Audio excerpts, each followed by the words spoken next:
My friend's double life as a drug dealer. So I thought I knew my friend pretty well. We've been through thick and thin together. Let's call him Jake. We've done everything from binge-watching shows and helping each other with breakups to road trips and spontaneous adventures.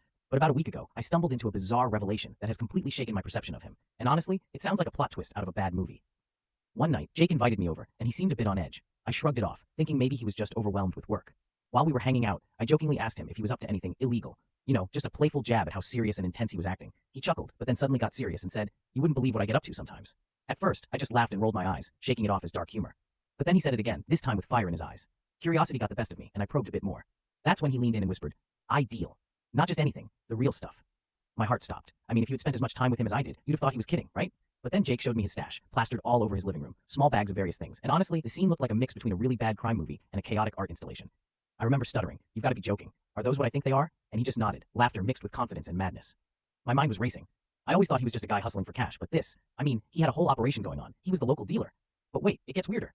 Just as I was processing this bombshell, his phone buzzed incessantly. He picked it up, and suddenly his face turned pale. "I gotta go," he said, and hurriedly stuffed the bags into a backpack. I didn't know what to do. Was I supposed to follow him? Was he going to confront someone? So against my better judgment, I grabbed my jacket and slipped out behind him. We ended up in a back alley where he met up with a shady character who looked like he just stepped out of a horror movie. I swear I felt my heart pound in my throat, and before I knew it, things turned violent. The guy pulled a knife. I thought I was going to witness something insane right before my eyes. Now I'm left wondering, how do I confront him? Do I distance myself from a guy who could potentially land in serious trouble, or do I stick by my friend? What would you do?